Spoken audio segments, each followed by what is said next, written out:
भाऊ, परवाच्या दिवशी केंद्रीय राज्यमंत्री रक्षा खडसे यांची पत्रकार परिषद झाली. त्यामध्ये गुंडाराज, काही घराणेशाही या संदर्भात त्यांनी रक्षाताईंनी विषय काढला होता. नेमकं काय सांगाल तुम्ही यावर? आता घराणेशाहीवर बोलायला रक्षाताई लागल्या म्हणजे मला असं वाटतं की आश्चर्याची बाब आहे. घराणेशाहीमध्ये ग्रामपंचायत सदस्य, सरपंच, पंचायत झडपी सदस्य, सर्व सभापती, हरिभाऊंचं तिकीट कट करून खासदार, नंतर 2 टर्म खासदार, जिल्हा बँकेच्या सदस्य, चेअरमन, दूध संघाचे सदस्य, चेअरमन, आमदार, खासदार, सगळे पद ज्याच्या एकाच घरात आहे. हे घराणेशाहीवर बोलायला लागले तर ते कडसच झालं. आणि राहिला विषय सगळ्यात महत्वाचा, मुक्ताईनगर मतदारसंघाची ही स्थिती निर्माण झाली होती की या मतदारसंघात आता मला शेवटी माझी मुलगी उतरवणे भाग पडली. कारण यांची राजकारणाची पद्धत आहे खडसे कुटुंबाची, आणि ते एक गेला की दुसरं करत असतात. तुम्ही जर बघितलं ना तर खडसे कुटुंबाकडे 2-2 चिन्ह एकाच घरात आहेत. कधी ते भाजप काढता, कधी राष्ट्रवादी लपवून देता, कधी राष्ट्रवादी काढता, भाजप लपवून देता. अशा पद्धतीचे अनेक निवडणूक तुम्ही लोकसभेत पाहिलं असेल तर राष्ट्रवादी हाईट करून टाकली होती पूर्ण राष्ट्र. म्हणजे खडसेंनी नंतर सांगितलं की माझ्या मदतीने रक्षाताई निवडून आले. इकडे तुम्ही विधानसभेची निवडणूक जर पाहिली तर विधानसभेच्या निवडणूक रक्षाताईंचे काल स्टेटमेंट आहे.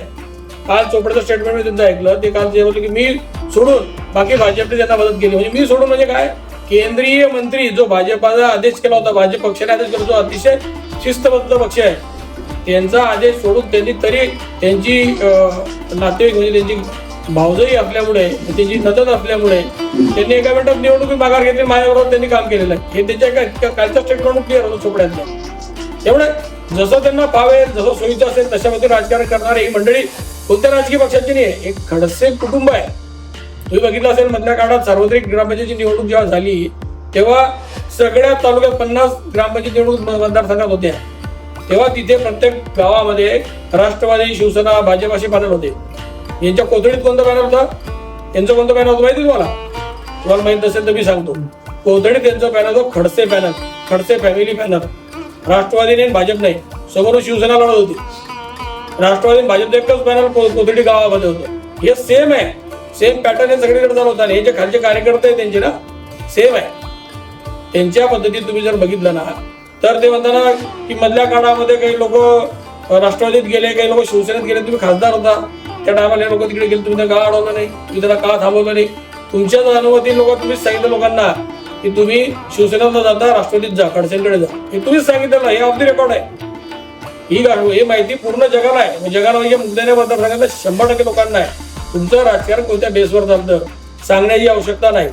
आणि तुम्ही काय युती तोडली, तेव्हा युती तोडली, 2 जागा त्यांना माहितीही नाही आहे. युतीचा प्रस्ताव त्यांनी दिला होता. मला सन्माननीय मंत्री महोदय गिरीश महाजनांनी मला युतीसाठी बोलवलं होतं जामनेरला. यांची माझी चर्चा झाली. त्यांनी मला 9 जागा सांगितलं. भाऊ तुम्ही सांगाल तसं. तिथे चंद्रकांत भाविस्कर होते, तिथे नंदू महाजन होते, तिथे जयपाल बोदडे होते.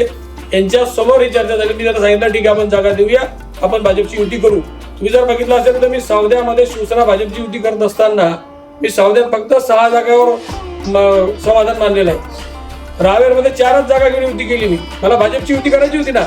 भाजप शिवसेना नैसर्गिक मित्र आहे, त्याची युती करायची होती मला. तर मुक्ताईनगरमध्ये यांना माझ्याशी युती करायची, मी यांच्याशी युती करायला तयार भाजप बनून. ज्या लोकांनी विधानसभेत माझं काम केलं यांच्या व्यतिरिक्त त्या लोकांची मला युती करायची. कार्यकर्त्यांचं इलेक्शन त्यांना समजतं, मला समजत नाही. त्यांच्या कधी म्हणजे त्यात मला असं वाटतं की शालेय दशा असेल तेव्हापासून मी राजकारण करतोय. त्या राजकारणात कोणातरी बोट धरून आले. मी राजकारण स्वतःहून आलेलो आहे. मी स्वतः राजकारण करत आलो, विचाराने आलेलो. बाळासाहेबांच्या विचारांचं राजकारण मी करतो. कार्यकर्ता दशेपासून राजकारण करतो. असं कोणाचं बोट धरून आलेलो नाहीये. त्याच्यामुळे मला कोण राजकारण शिकवू शकत नाही. कार्यकर्त्यांचं मला काय सांगता येईल राजकारण. आणि राहिला सगळ्यात महत्वाचा विषय की हा भाजप आहे की नाही भाजप आहे. तर हा भाजप असता तर ज्या दिवशी कार्यकर्ते भाजपचे कार्यकर्ते राष्ट्रवादीत गेले, त्या दिवशी शिवसेनेत गेले. तुम्ही तर अडवलं नाही, तुम्ही सांगितलं राष्ट्रवादीत जा. तर त्या दिवशी नजमा तडवी सारखी एक नगराध्यक्ष बाई ठाम एका ठिकाणी राहिली, भाजप म्हणून ठाम त्या विचाराने राहिली. अपात्र झाली पण तिथेच राहिली. ती बाई आता नगरपालिकेत वार्ड 7 मधून उमेदवारी मागत असताना तुम्ही तिची उमेदवारी डावलली आणि एका 9व्या 3ऱ्या उमेदवाराला तुमच्या शाळेच्या कर्मचाऱ्याला तुम्ही उमेदवारी दिली. म्हणजे जी भाजपची निष्ठावंत आहे त्याच्या सगळ्यांच्या उमेदवारी डावलल्या. तर नगराध्यक्षाचा उमेदवार आहे त्याला 2 वार्डातून उमेदवारी दिली. वार्ड प्रभाग क्रमांक 1 मधून त्याला उमेदवारी दिली. त्याच्या पत्नीला नगराध्यक्ष म्हणून उमेदवारी दिली. हे लोक कोण आहे? यांनी विधानसभेमध्ये माझ्या विरोधामध्ये काम केलेलं आहे. 1 दिवसापूर्वी एकदा असा उमेदवार आहे की 1 दिवसापूर्वी त्याला रात्री तो राष्ट्रवादी होता, सकाळी तो भाजप घेऊन त्याला उमेदवारी दिली. ठीक आहे दिली. तो कोण आहे? ज्यांनी माननीय सन्माननीय एकनाथ खडसे साहेब विधान परिषदेत निवडून आल्यावर विधान भवनाच्या समोर देवेंद्र फडणवीस साहेबांच्या निषेधार्थ टरबूज फोडले, टरबूजाहून त्याचे आज बी व्हिडिओ माझ्याकडे आता दाखवू का? हे काढा तो व्हिडिओ, तर हे सोशल मीडियावर सगळीकडे पाहायला मिळेल. तर हे सगळे व्हिडिओ आजही आहे, तो फोडले त्याला, तो देवेंद्र बद्दल विरोध, म्हणजे तो इतका विरोध कालपर्यंत विरोध होता. काही 6 महिन्यापूर्वी विचाराने बदलून विचार बदलले, मानसिकता बदलली, आला असं नाही आहे. यांच्याकडे उमेदवार नव्हते म्हणून यांनी असं कोणापर्यंत उचलून टाकलं. तिथे पण निष्ठावंत उमेदवार होता, आवाज मुठ गरज झाला. तुम्ही जर बघितलं असेल तेही बघा, तुम्हाला बघायला म्हणजे देवा भोजन विरोधामध्ये जो पक्ष चालवतात त्यांच्या विरोधामध्ये ज्या लोकांनी इतके विखारी पद्धती ते केलं, हे बघा तुम्हाला बघायचं, झूम करून बघू शकता तुम्ही. आणि हा उमेदवार कोण आहे? त्याला उमेदवारी दिली. जो टरबूज फोडतो त्याला उमेदवारी दिली, आणि जो निष्ठावंत आहे त्याला उमेदवारी नाही दिली. म्हणजे आज परिस्थिती अशी आहे की तुमचं राजकारण कशावर अवलंबून आहे? खडसे फॅमिलीवर. तुम्हाला काही भाजपने इतकं मोठं केलं, 3 टर्म खासदारकी दिली, तुम्हाला मंत्रीपद दिलं, तुम्हाला भाजपशी देणे घेणे नाही. तुम्ही जर मागे गतकाळात गेलात तर लोक गोंदवडच्या नगरपालिका इलेक्शन मध्ये तुम्ही काहीही तुमचं स्वतःचं भाजप म्हणून तिथे केलेलं नाही. एक उमेदवार फक्त ईश्वर शेट्टी निवडून, त्या टायमाला तुम्ही कुठे गेला होता? त्या टायमाला कुठे गेलो होतो? कार्यकर्त्याच्या पाठीशी का नाही उभं राहिला?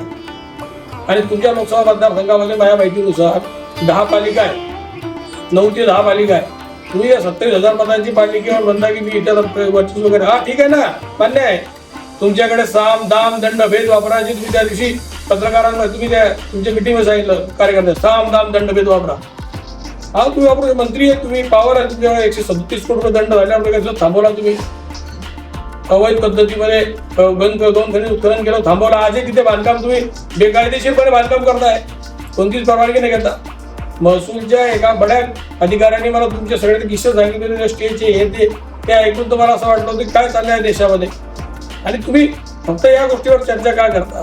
तुमचं काय खऱ्या अर्थात पुढे दुखलेलं आहे मला माहिती आहे. 137 कोटी रुपयाचा जो दंड झाला तिथे तुमच्यावर खरी अडचण झालेली आहे. आणि लोकांना वेठीस धर, तुम्ही लोकांची हिताच्या गोष्टी करूच नका. का करू नका? 50 लाख रुपये एखाद्याने तुम्हाला मागितले किंवा मला एका समाज मंगल करण्यासाठी पाहिजे, इकडे पाहिजे तिकडे पाहिजे, तुमच्याकडे पैसे तुम्ही बघा, तुमच्याकडे याच्यावर खासदार फंडात पैसे आलेले नाही. आता माझ्याकडे ह्या क्षणाला हा GR आहे, 50 लाख रुपये आश्रम शाळेला आत्ता टाकले. 50 लाख रुपये आत्ता आश्रम शाळा, त्याची स्वतःची आश्रम शाळा आहे, हे बघा 50 लाख रुपये टाकले असता. मग 50 लाख रुपये आश्रम शाळेला 5 खोल्यांना द्यायला तुमच्याकडे पैसे आहे, आणि कार्यकर्त्यांनी मागितलं, कार्यकर्ता म्हणतात की माझ्याकडे फंड नाही. या अशा पद्धतीने तुम्ही हे डोम कडून तयार केले, या शाळा कडून घेतल्या. आणि मुक्ताईनगर मधल्या सगळ्या भूखंडाचं श्रीखंड तुम्ही लाडलेला आहे. 99% भूखंड तुम्ही हडप केलेले आहे मुक्ताईनगरचं. तुम्ही सांगता 12 वर्षापासून मी काही काम करू शकली नाही, 12 वर्षात मी काही करू शकले नाही. तर इच्छाशक्ती नव्हती तर 12 वर्षात तुम्ही काय करणार? आजही तुम्ही अल्पसंख्याक वस्तीमध्ये जाताय, त्यांना बंद वागताय. 12 वर्षात तुम्हाला अल्पसंख्याक वस्ती दिसली नाही. ते 10 लाख रुपयाचं तुम्ही आतापर्यंत कर्ज हे दिले नाही, तिने जो विकास काम केलेलं नाही. कारण आता सांगता मग अशा करतो तरी वैसा करतो की या सगळ्या निवडणुकीच्या बघाऱ्या, या सगळ्या निवडणुकीच्या गप्पा आहे. मला असं वाटतं की खऱ्या अर्थाने पॉलिटिक लीडर तो असतो जो करतो आणि नंतर सांगतो. तुम्ही काही केलेलं नाही तर सांगण्याचं काही गरजच नाहीये. तुम्ही टप्पा क्रमांक 3 मध्ये, पुनर्वसनच्या टप्पा क्रमांक 3 मध्ये तुम्ही 40,000 स्क्वेअर फूट प्लॉट तुमचे सासरे बुवा म्हणजे सन्माननीय खडसे साहेब त्या टायमाला मदत पुनर्वसन मंत्री होते, 12 खात्याचे मंत्री, मदत पुनर्वसन मंत्री होते. त्या टायमाला 2016 मध्ये तुम्ही 40,000 स्क्वेअर फूट प्लॉट असा कोणताच कायदा नसताना पुनर्वसन मधून तुम्ही तुमच्या संस्थेला मिळवून घेतला. 40,000 स्क्वेअर फूटच्या आसपासचा प्लॉट आहे तो मिळवून घेतला. कमी जास्त असेल तो मिळवून घेतला, एकदम कवडीमोल भावात घेतला. जिथे 22 प्लॉट धारकांना आजही 22 प्लॉट मिळाले नाही, 22 प्लॉट धारक आजही 2016 पासून त्या प्लॉटसाठी तरसताय. महसूलच्या डिपार्टमेंटच्या खेट्या घालतात, त्यांना मिळाले. 22 लोक आजही वंचित राहिलेले आहे. तुमच्या या हट्टापैकी 40,000 स्क्वेअर फूट तुमच्याकडे पॉवर सेवन तुम्ही घेऊन घेतले. ते 22 लोक कोण आहे? आपल्याच गावातले लोक आहे बिचारे. ते मला असं वाटतं की त्या लोकांना गरजू लोक आहे, त्या लोकांना मिळू शकला नाही. यांच्या याच्यावर जर लोणीचे खाल्लं होते कोणी खाल्लं? आणि शाळा कॉलेजेस काढल्या तुम्ही. त्या शाळा कॉलेजेस काय लोकांना फ्री देताय का शिक्षण? प्रत्येकाकडून 30-40,000 रुपये घेताय. त्याचा व्यवसाय मांडलाय, उद्योगधंदे करताय. केबलच्या लोकांना कशा पद्धती जेलमध्ये टाकलं, मुक्ताईनगरवर केबल कशी ताब्यात घेतली. आपले अनेक सुरत किस्से इथे सांगायला नका लोकांना. गुंडगिरीची भाषा करता, गुंडगिरी खरी कोण करतं? आणि राहिला विषय, तुम्ही बोललात की मी माझी मुलगी उभी करू शकली असती, पण मला तर खऱ्या अर्थाने मोठं आश्चर्य वाटतंय. मला आश्चर्यापेक्षा मला स्वतःलाच वाईट वाटतंय की या केंद्राच्या राज्यमंत्री युवा कल्याण मंत्री इतकं अज्ञानाने विधान करता की माझी मुलगी मी उभी केली असती, पहिल्यांदा तुमची मुलगी 21 वर्षाची आहे का ते चेक केलं पाहिजे. निवडणुकीमध्ये स्थानिक स्वराज्य संस्थेच्या निवडणुकीमध्ये उभं राहायचं असेल तर मिनिमम 21 लागतं. मतदार यादीत नाव आहे का, म्हणजे कोथळीचे की मुक्ताईनगरचे आहे. कोथळीचे असेल तर मुक्ताईनगर उभं राहता येणार आणि नगरपंचायत इलेक्शन आहे, ग्रामीण वाऱ्या नगरपंचायत उभं राहता येत नाही. राहायला तुम्ही कोथळीत तुमचा रहिवास आहे. आणि या सगळ्या गोष्टीची इतकं अज्ञान असताना तुम्ही मंत्री झाले असं त्याला खऱ्या अर्थात मुक्ताईचाच आशीर्वाद आहे.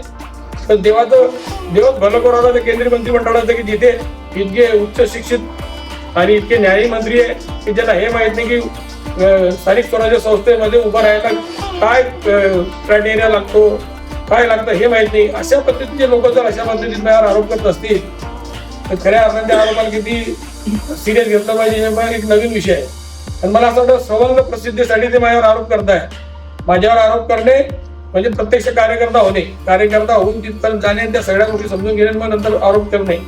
जो कधी कार्यकर्ताच झाला नाही, ज्यांनी फक्त पद घेऊन उद्योग व्यवसायच केले, असे लोक काय माझ्यावर आरोप करू शकतात. भाऊ, त्यांनी आपल्या शिंदे गटावर गुंडशाहीचा आरोप केला, याबद्दल काय सांगाल? तेच मी आपल्याला सांगितलं की जर तुम्ही बघितलं तर गुंडशाही जर असती तर गुंडशाही आहे, बरोबर आहे, तुमचं म्हणणं गुंडशाही आहे. पण 2024च्या लोकसभा इलेक्शन मध्ये त्या गुंडाकडे का आले तुम्ही मदत मागायला, किंवा माझ्या घरी आला तुम्ही मला मदत करा म्हणून? विधान लोकसभेमध्ये मतदान मागायला तुम्ही माझ्याकडे का आले? जर इतक्या तुम्हाला गुंड वाटत होता, तुम्ही इतके त्या बाबतीत सिरियस आहात, तुम्ही माझ्या घरी आलात. अर्थात मी त्या टायमाला 100% नरेंद्रभाई मोदींच्या नेतृत्वात चालणाऱ्या एनडीए सरकारला मतदान करणारच होतो. मी युतीचा घटक होतो. आमचे मुख्य नेते एकनाथ शिंदे साहेबांचे आदेश होते आणि आदेश असल्यापेक्षा देशाचं भलं जर कोण करू शकतो नरेंद्र मोदी साहेबांशिवाय करू शकत नाही. हे प्रत्येक भारतीयाच्या मनामध्ये आता खोलवर रुजलेलं आहे. त्यामुळे आम्ही नरेंद्र मोदी साहेबांना मतदान करणार होतो. आम्हाला कोण रक्षा करता कोण काय आम्हाला काय तरी केलं नाही. नरेंद्र मोदी साहेबांना मतदान करायचं, त्याच्यामुळे आम्ही खाली त्या कमळ या निशावर मतदान करणार होतो. मी अनेक वेळा नंदभवनना किंवा ती जी मंडळी लोकसभेची जे त्याच्याकडे संपर्काची प्रचाराची धुरा होती त्या लोकांना सांगितलं माझ्याकडे काही कोणाला आणण्याची आवश्यकता नाही. पण तरी तुम्ही माझ्याकडे आलात. त्या टायमाला मी गुंड दिसलो नाही का आपल्याला? त्या टायमाला माझी तुम्हाला ओळख नव्हती का की या वर्षभरात तुम्हाला ओळख 2 वर्षात ओळख झाली?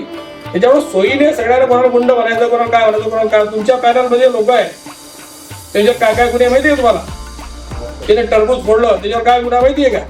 इतिहास आम्हाला त्याचं नाव त्याचं नोंद करायची नाही आहे, कारण हे सार्वजनिक आयुष्य जगत असताना काही गोष्टीचे लिमिटेशन पाळले पाहिजे. तुमच्याकडे जो नगराध्यक्ष उमेदवार आहे तो काय करतो? तो क्लब सट्टा पत्ता सांगतो, तो काय करतो तुम्हाला माहिती आहे का? जेवढे एका उमेदवाराला 2-2 पद द्यायचे, तुमच्या निष्ठावंतांना मोठं करायचं आणि भाजपच्या निष्ठावंतांना डावलायचं.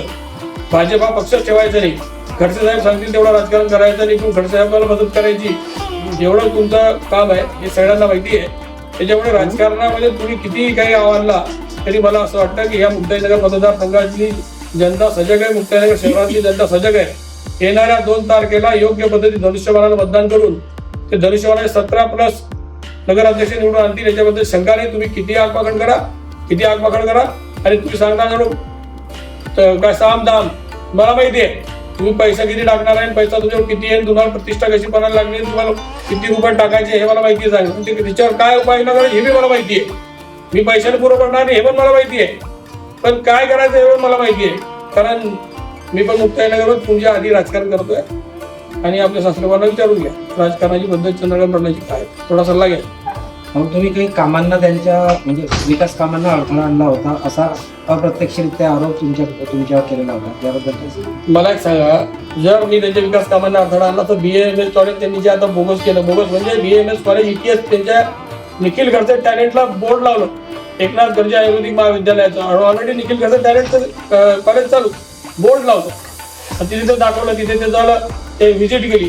त्याच टायमाला तक्रारी करून त्यांच्याकडे अडचणी आणू शकलो असतो.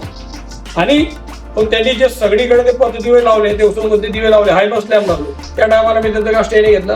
त्यांनी सगळीकडे ते बँच ठेवून फिरले DPDCतून. जेव्हा की DPDCचे अध्यक्ष पालकमंत्री माननीय गुलाबराव पाटील साहेब होते, ते शिवसेनेचे होते, हे महाविकास आघाडीचे खासदार होते.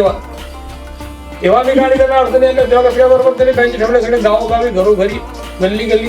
तेव्हा का विकास काम थांबलं नाही. पण यांचे विकासाचं मॉडेल हे आहे की यांनी शासनाचे पैसे यांच्या संस्थांमध्ये वर्ग करायचे.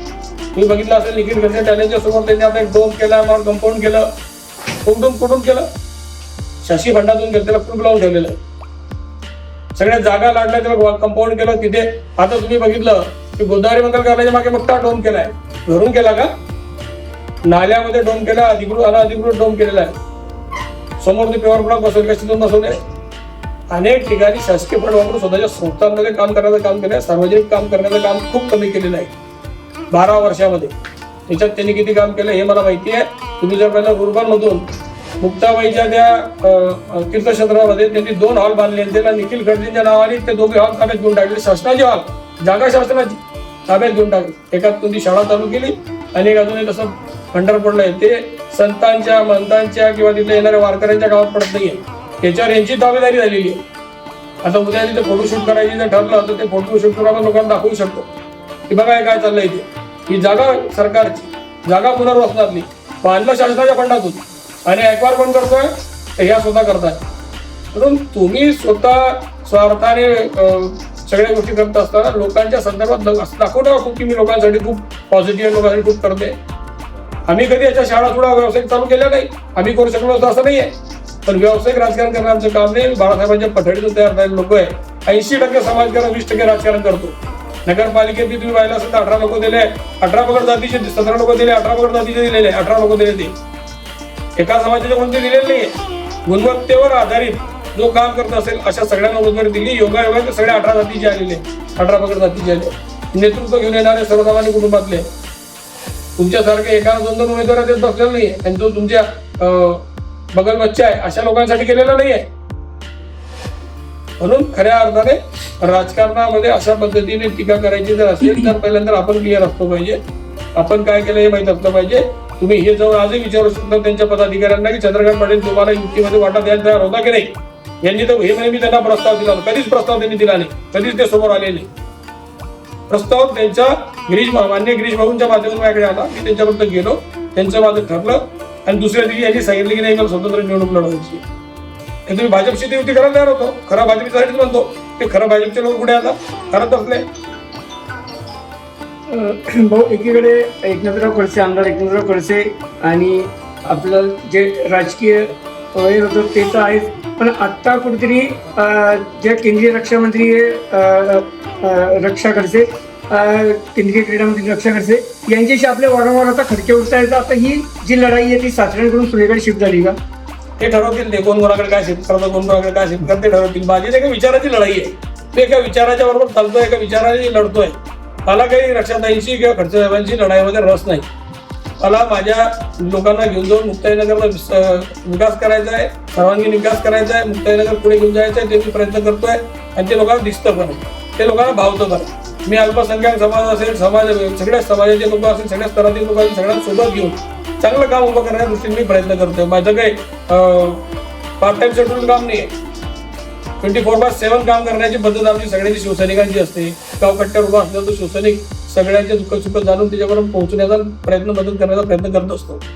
त्याच्यामुळे ते मला ते कोणाची लढाई कोणाकडे शिफ्ट झाली मला काही देणे गेले नाही. कोण पण आला समोर तो विचाराने माझ्या विचाराच्या विरुद्ध असेल तर मी त्याची लढेल. आणि ही लढाई विचारांची आहे, वैयक्तिक नाही. तेव्हा आमच्या घराची लढाई आहे. त्यांनी स्वतःच मान्य केलं की मी विधानसभेत त्यांना मदत केली नाही. मग वैयक्तिक लढाई ते माझ्याशी लढताय. 137 करोड रुपयाचं प्रकरण जेव्हा मी त्यांचं पूर्व याचं काढलं त्या गौण खनिजचं, त्या गौण खनिजच्या प्रकरणात हे त्या शेतीमध्ये सहधारक होते. यांच्यावर काहीतरी 44-45 कोटी रुपयाचा काहीतरी समथिंग यांच्यावर तो भूदंड पडला. तेव्हापासून त्या पेटून उठल्या. त्यांचं असं म्हणणं होतं की असं झालं नाही पाहिजे, झालं नाही पाहिजे. म्हणजे लोकांनी एक ब्रास उत्खनन केलं तर त्याला 1.25 लाख रुपये दंड, आणि तुम्ही हजारो लाखो ब्रास उत्खनन करून टाकलं तुम्हाला दंड नाही. सरकारने तुमचं संस्थगित करून टाकलं, थांबून दिलं मॅटर. म्हणजे तुम्ही काही वेगळे आहे. घटनेमध्ये संविधान जे बाबासाहेबांनी आम्हाला दिलं त्या संविधानामध्ये सगळ्यांना एकाच फुलपट्टीने मोजण्याची दिलेली अधिकार दिला. सगळे एकाच हिच्यात आहे. म्हणजे अंबानीला एक मताचा अधिकार आहे, तुम्हाला मला पण एकच मताचा अधिकार आहे. कायदा सगळ्यांना सारखा आहे. तो कायद्यामध्ये महसूल डिपार्टमेंटचा जो MLRC ऍक्ट आहे तो ऍक्ट त्यांना वेगळा लागला आणि आम्हाला वेगळा लागला. त्यांच्यासाठी दंड थांबून गेला. आम्हाला कोर्टात लढाई लढावं लागते. जे बरबडलेले जे त्याच्या विरोधात फक्त घराणेशाही चालवता, स्वतःची वैयक्तिक हे करताय ते चालत आहे. आणि जो प्रामाणिक काम करतो कार्यकर्ता तो बरोबर करतोय. ते अशा पद्धतीत जर असेल तर मला असं वाटतं की या कायद्याला काही लाखांना हे होतं, सर्वसामान्य माणूस संविधानाला संविधान दिलं आहे. खऱ्या अर्थाने संविधानाचा जर मान ठेवायचा असेल तर अशा लोकांना योग्य जागा दाखवणे हे खऱ्या अर्थाने प्रत्येकाचं कर्तव्य आहे. भाऊ, एकीकडे आपण जर बघितलं तर माध्यमांशी बोलताना रक्षा खडसे यांनी सांगितलं होतं की मुक्ताईनगर हा भाजपाचा बालेकिल्ला आहे. मात्र आता काही राष्ट्रवादीच्या जे उमेदवार आहेत त्यांना भाजपामधून उमेदवारी दिली जाते, याकडे कसं बघता तुम्ही? तेच तर आपण सांगितलं मी की भाजपाचा बालेकिल्ला आहे. तर भाजपाचे जे निष्ठावंत लोक आहेत त्यांना डावलून फक्त खडसे साहेबांचे समर्थक, यांचे समर्थक जरी ते राष्ट्रवादी मधल्या काळात गेले होते महाविकास आघाडीत, तरी ते राष्ट्रवादीचे लोक जे रक्षाताई कार्यक्रमात जातो तिथे सगळे इकडे शिफ्ट होत होते. जसं आता तुम्ही लढाई शिफ्ट करता सगळे इकडे शिफ्ट होत त्यांच्या पाठीशी, अनेक फोटोंच्या पाठीशी त्यांच्या राष्ट्रवादी दिसतील. इकडे गेले का खडसे साहेबांचे ते एकच आहे. खडसे फॅमिली राष्ट्रवादी, ते राष्ट्रवादीचे पण नाही आहे. ज्यांनी आता राष्ट्रवादी खिशात ठेवून दिली, आणि राष्ट्रवादी जिल्ह्याचा राज्याचा एकही नेता बोलत नाही आहे की नगरपालिका मुक्ताईनगर एवढी महत्वाची नगरपालिका आहे, तिच्यात राष्ट्रवादी तुतारी जिल्हा गायब होऊन गेला. जिथे प्रदेशाध्यक्ष शांत आहे, त्यांना काही देणे गेले नाही त्या तुतारीची, त्यांनी शरद पवार साहेबांच्या विचाराशी देणे गेले नाही. असे लोक सगळे जर हे सगळे घेऊन चालत असतील तर त्या सगळ्याच पक्षाचं भलं झालं समजायला काही हरकत नाही.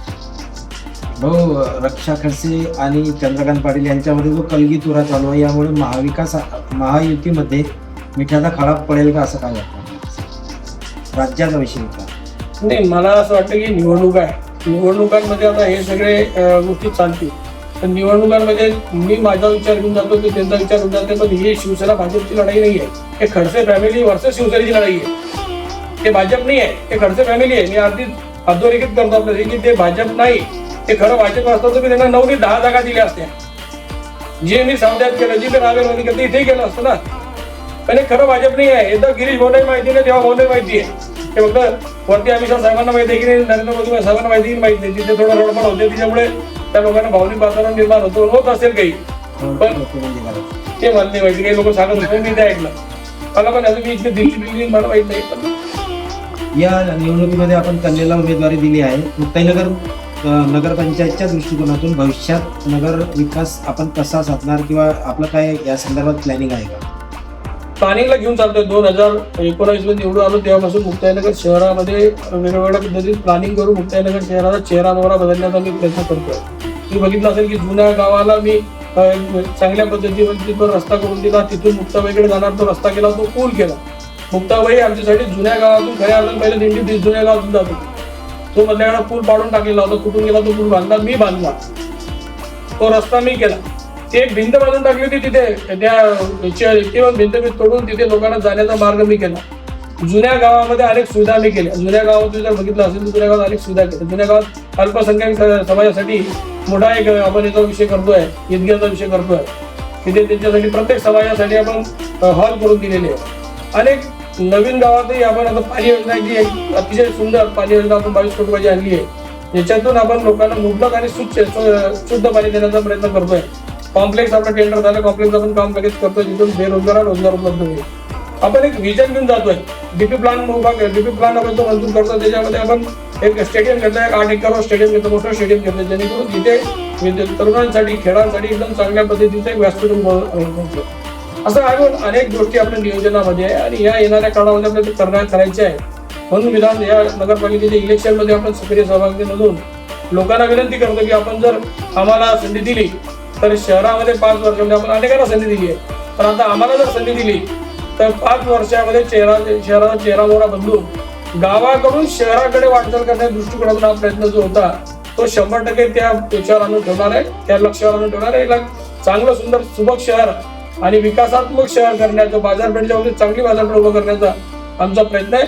आणि तो प्रयत्न खऱ्या अर्थाने यशस्वी करण्यासाठी आज मतदारांनी आम्हाला आशीर्वाद द्यावा ही विनंती आपल्या माध्यमातून करतो. त्यांनी धनुष्यबाण चिन्हावर 17+ नगराध्यक्षांना मतदान करून आम्हाला उपकृत करावं ही विनंती आपल्या माध्यमातून करतो त्यांना.